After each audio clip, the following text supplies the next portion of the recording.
White in Life with Elizabeth, featuring Del Moore.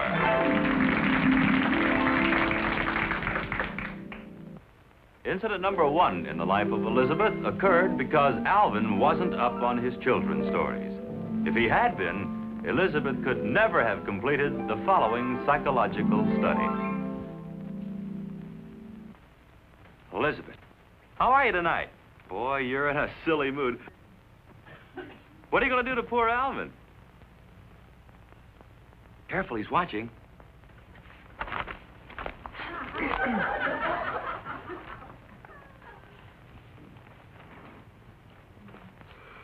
Alvin? No.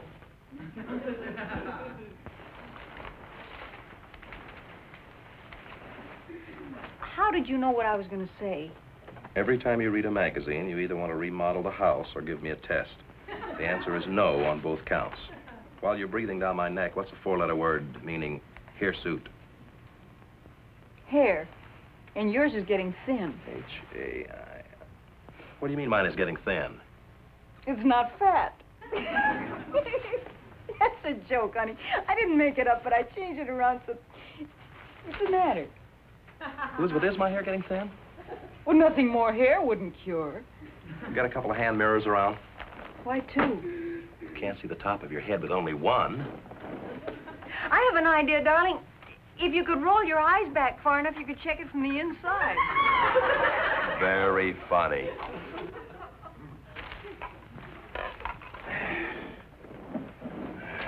Here, let me help.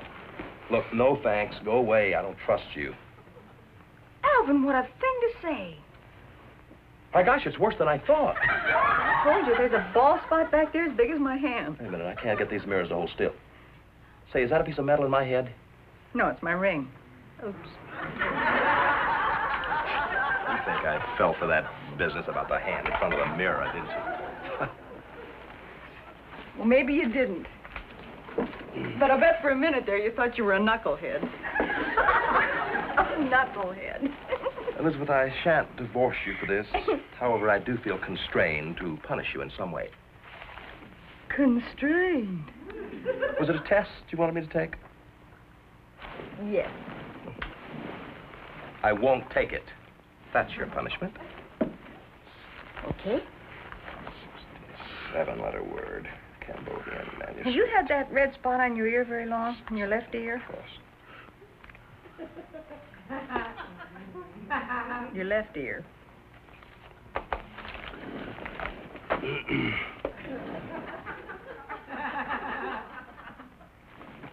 Look, never mind. I don't want your ring suddenly dangling from my earlobe. My gosh, it's on fire. Look. Look there. It's my lipstick. You... I'll take the test. Well, darling, how sweet of you. You don't have to, you know. Oh, no. Don't give me that. If I don't take the test, little things will be happening to me all night. What's the first question? Shoot. Well, you've already answered the first 2. I have? Yeah. The test is called How to Test Your Husband's Ego. So? The first one says, ask your husband if he thinks he's losing his hair and see what happens. Did I do the right thing? Sure, it says, sooner or later, the husband who is told he is losing his hair will find some way to examine his scalp. You just weren't very subtle about it, that's all. What's this got to do with my ego? The man who is told he is losing his hair will find it is a slur on his manly beauty. It's like telling a woman her nose just fell off. Okay, so I prefer to keep my hair. How about the lipstick on the ear? It says if you can kiss him on the ear without his noticing it, he's more tired than you think. Elizabeth, it doesn't say that at all. Now go on with the test. Come on. Okay. Now, here's a picture that looks like a plate of spaghetti, right? Mm-hmm. Just a bunch of lines. Only a man with extrasensory perception will be able to discern the image of a swan floating on a lake in the above picture. Let me see that. See it? There it is. Isn't that awful, darling? All I can see are a bunch of lines. Really? Boy, you better have your eyes checked. Look at there. Can't you see it? Look. There's the neck. There's the eyes. Really, can't you see it? No. Well, put down that I have extra sensory perfection. Perception. That's what I said. Put it down, put it down. Okay, now here's the next one. It says, drop a pin on the rug from 5 feet away and see if you can hear it. Look, don't bother. Nobody could hear a pin drop on the rug. Only a man with the intelligence necessary for complete concentration will be able to pass this test. No, I guess you're right, honey. It's kind of ridiculous. Elizabeth, march right back over there and drop that pen. Whatever you say. You ready? Ready. Drop it yet? Mm-hmm. I heard it. I kind of thought you would. Just as clear as a bell. It went ping. Put down that I had... Elizabeth, put the R in that word. There isn't any R in pinhead. Put the R in. Oh, pinheard. That's better. Oh, this next one's impossible. Nothing's impossible for some people. Proceed. Oh, brother. That the question? You're supposed to listen to a cushion. Listen to a cushion. Now, what do they expect you to hear? The ticking. Now, listen, when you get back to the test, it doesn't say that at all. Now, what does it say? It says, even college professors sometimes miss this test. You are supposed to hear the feathers in a cushion. As they react to atmospheric pressure, the feathers contract and expand. That's ridiculous. As they contract and expand, they make a sound audible only to those with a hearing range above 10,000 cycles. That good? Only 27 people out of every 1,000 pass this test. I thought that'd do it. I hear them. So soon? Yeah, put it down. They make a sort of a little rustling sound. Elizabeth, will you put the R in that word? I did. Feather. Oh, feather heard. What's next? That's all. You did very well, darling. Oh. How do they score your ego? Well, they have several categories. Enough ego to get by, enough ego to do well, enough to do very well, and so forth. You know. How'd I do? You come under the heading, enough to choke a horse. Now, Elizabeth, for goodness sake. You know better than that. I'm sorry, and you really did. You did very well. So well, as a matter of fact, I'm supposed to read you a little story. Oh, really? Well, good. Go ahead. Once upon a time, there was a foolish king. Mm-hmm. One day, the queen said, "Oh, look at the beautiful swan on the lake." The king said, "Where?" The queen said, "Right over there. It is said that only a nudnik cannot see the swan on the lake." The king, not wanting to be called a nudnik, said, "Oh, I see the swan." Oh, that's cute. Go on, honey. So then the queen said, "Can you not hear the pine needle fall upon the grass? It is said that only a nudnik cannot hear the pine needle fall upon the grass." The king didn't want to be a nudnik, so he pretended to hear the pine needles. What a sap. Go on. So then the queen picked up a cushion and said, "Can you not hear the voices of the feathers as they converse with one another? It is said that only a nudnik cannot..." Alvin, you're not that stupid, are you? Oh, no, honey, I get it. I get it. Well, I'm glad you had me worried there for a minute. No, the king didn't want to be a nudnik, so he pretended to hear the feathers, right? Go on. I started the whole thing. Oh, wait a minute, honey. Now, wait, I'll finish the story for you. I'd just as soon forget all about Oh, it. no, you'll be interested in this. Yeah. You see, the king loaned the queen his automobile one day, and he had to ride the bus home from work. I'll be in the den. And the king wanted something to read on the bus, so he bought a magazine. And he read a stupid article about a husband's ego. And he knew his wife would give him the test. Elizabeth, I don't like the demon grin. Elizabeth. So he let his poor wife think that he was just a nudnik while she worried. Get out! Elizabeth, aren't you ashamed? Incident number 2 in the life of Elizabeth occurred the night she and Alvin fooled around with mental telepathy. The telepathy they got right away. It was the mental that was throwing them the curve.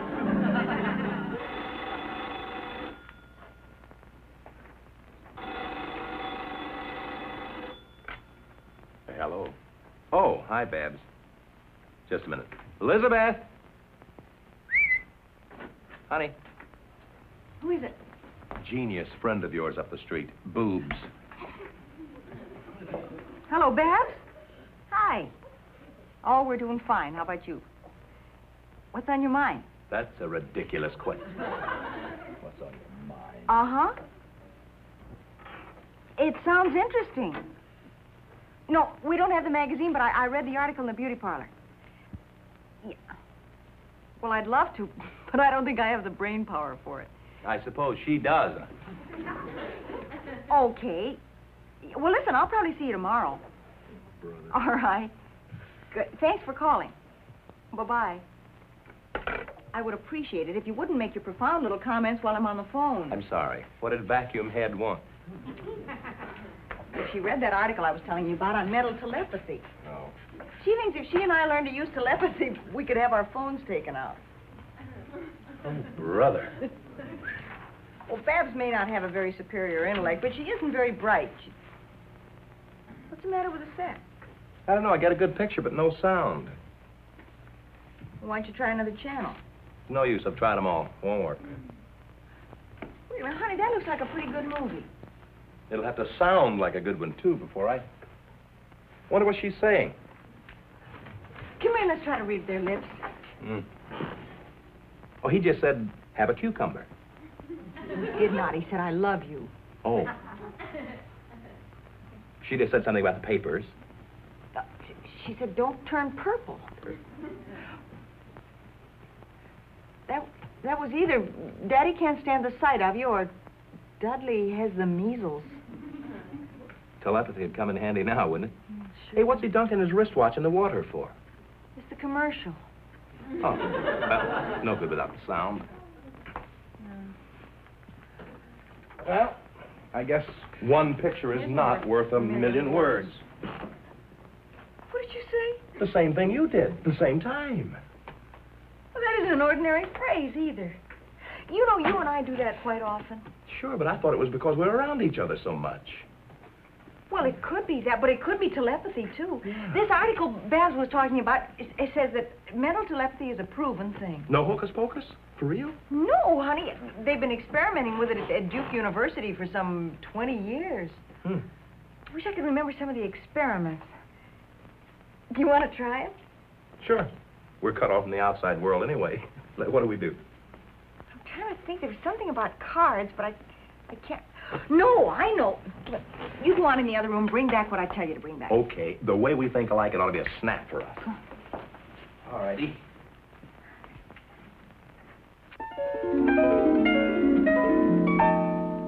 Okay. Okay, what? Well, bring in what I told you to bring in. Well, I didn't hear you. You're not supposed to hear me. I was thinking. Oh, well, let's do it again.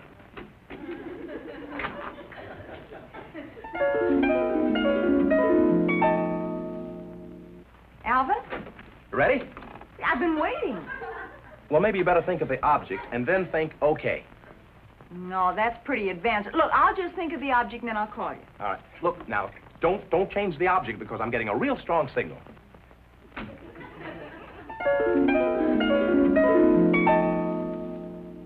Okay. Aha! Alvin! Is this what you were thinking? No! Then why all of the excitement? Alvin, I was thinking of the mop. How close can you get? No kidding. You're not going to believe me, Elizabeth. You're not going to believe this, but I almost picked up the mop. I came that close. No. Yes. Well, listen, maybe there's some kind of mental static out there in the kitchen. Maybe I'm working too far away. Missed it. No. The article says that distance doesn't mean a thing. Really? Look, why don't you do the thinking? Maybe you have a more powerful transmitter than I have. Possible. Quite Yeah. possible. Yeah. That's right. Here we go. Okay. Alvin. Oh, good. Ready? Okay.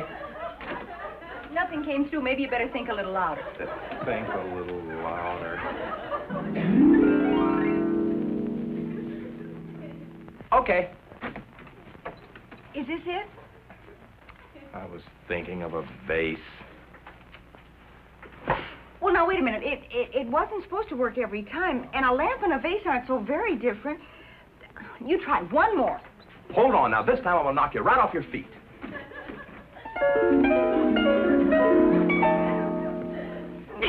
Okay. Well, okay, if you want to cheat. What do you mean, cheat? You know perfectly well I can't lift the bird bath. I wasn't thinking of bird bath.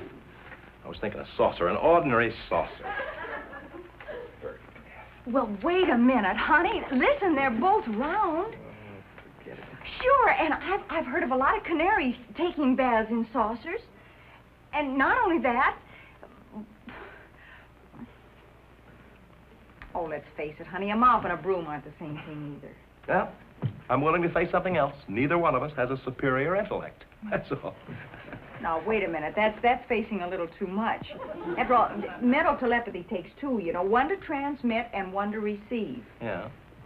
I don't want to say who, but one of us goofed. Oh. Honey, why don't you contact Duke University, tell them to send you some pamphlets on it. Maybe we could really get good at this thing. Maybe that's a good idea. Yeah. Babs. Babs? I got your message.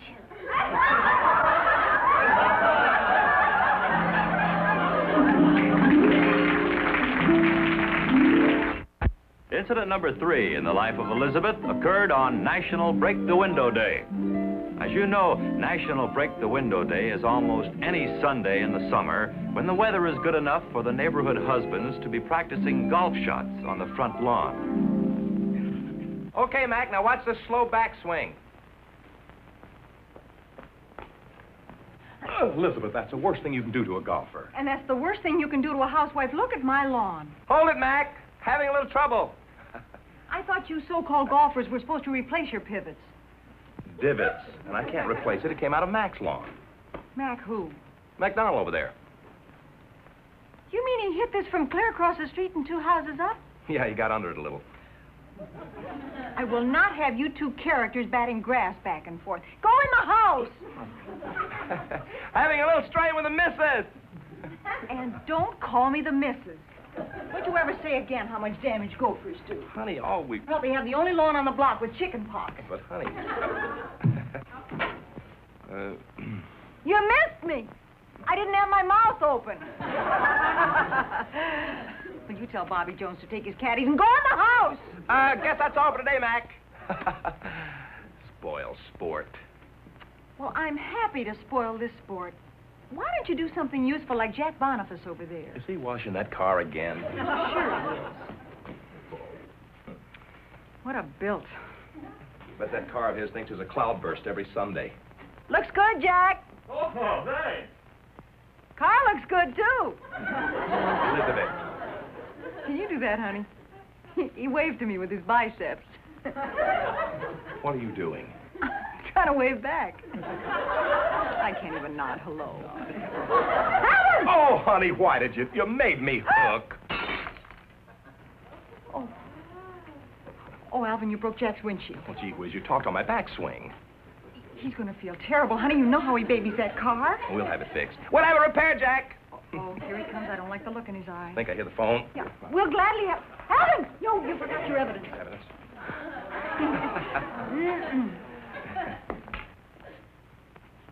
This yours?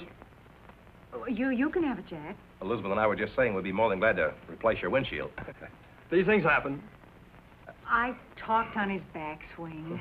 Go ahead and keep the ball, Jack. I've got plenty of them in the car. No, wouldn't think of it. Say, where is your car? I'll put this away. It's in the driveway. No, Alvin was just going to put his sack of bats away. Honey, don't let him go to all that trouble. No trouble at all. Well, nice guy. Get it, Alvin. The way he pampers that car, I thought... Now I get it. Me too. Take it easy, Mac. I think you broke a milk bottle or something. Come to the party, Alvin. I put the ball in the car, Alvin. Well, thanks, Jack. You don't have to do that. Come on, sit down, Jack. Well, I think we have a little discussing to do. Well, glad to. You know, I feel much better now. I'll bet you do. Four. It isn't as if we were... Alvin, will you tell Sam Sneed to aim somewhere else? Okay, Mac, that's enough. I don't think he can hear me. Say, what's with this guy? He's liable to break something. That troubles you, Mr. Boniface? Well, now, you'll have to understand my position in this thing. You see, Alvin broke my windshield. So it was either hit Alvin or do what I did. Yeah, and besides, our windshield can't hit back. Huh, what are you two talking about? Go look at the car, darling. Why? Just go look. Go on. Car? He has a temper, too. You know, I don't know how he's going to take this thing. Well, I still think I did the right thing. Sort of a windshield for a windshield. Well, there's another old saying, too, you know, turn the other windshield. Okay. Yeah, that's the way it's going to be, is it? Wait a minute, honey, what are you going to do? Going to knock his toes off with a 9-iron. What's wrong with this? Nothing. No, wait, Alvin, he has muscles you never even heard of. Wait, Alvin, where are you going? Over to Max. He broke our windshield, didn't he? Mac didn't break our windshield. Say, maybe you better not tell him I did it.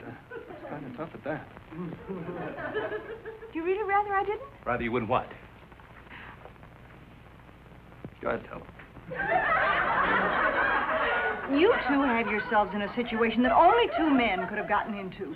She's always given me that men are just little boys routine. My wife, same way. Mm-hmm. Look out!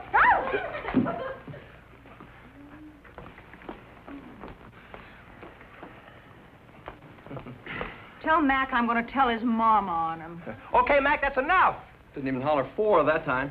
Yeah, All right, Elizabeth, cut out the sarcasm. Who broke our windshield? Junior here. Well, here's the way it lines up to me, Alvin. You broke my windshield, right? Only because she talked on my backswing. No excuse for that, Elizabeth. I know. It's like somebody talking when you're lagging your Aggie. Some sort of attitude is to tell us we're acting like little boys. I recognize it. However, you broke my windshield. Because she was talking on your backswing. Right. But I didn't know she was talking on your backswing, so naturally I get a little sore. Naturally. So he put the ball in our car through the windshield. Elizabeth, are you trying to start something? No, but look out! Pretty bad slice he's got there. I keep telling him, turn your right hand in a little bit. Look, I have a wonderful idea. Why don't all of us kids go down to the vacant lot and build a cave? My wife gets this way when she hasn't had a nap. There's so much glass in the neighborhood now, the real kids won't be able to go barefoot for a month. Jack, there's no reason for you to break our windshield when we offer to pay for yours. He explained that. He had to let off steam. Elizabeth, my windshield can't be replaced. Oh. Why not?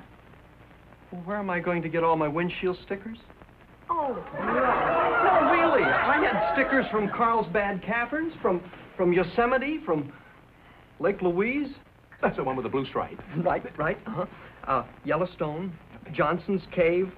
Oh, how about Tahoe? Tahoe, that's the one with the pine tree. Got it, the little got green... it. Bryce Canyon, Grand Canyon. It's a good thing we broke your windshield. Now at least you'll be able to see where you're going. New Orleans, Miami, Miami Beach, South Miami, North Miami. Wait a minute. Ocean Park. They get them no more. Fisherman's Wharf? Got it? Look, kids, I hate to bring us back to the original problem, but Alvin broke your windshield accidentally, Jack. But Jack broke our windshield on purpose, so I think that for that reason... Pismo Beach? Pismo Beach. What's that, a herring on a field of clam chowder? Elizabeth, we'll each pay for our own windshield, so stop being a little mother hen. It was your fault anyway. My fault? Well, you talked on his backswing. Oh, Here comes another message from Garcia. That slice is getting worse. Move your hand around a little. Like this, Mac. Here, show him, Alvin.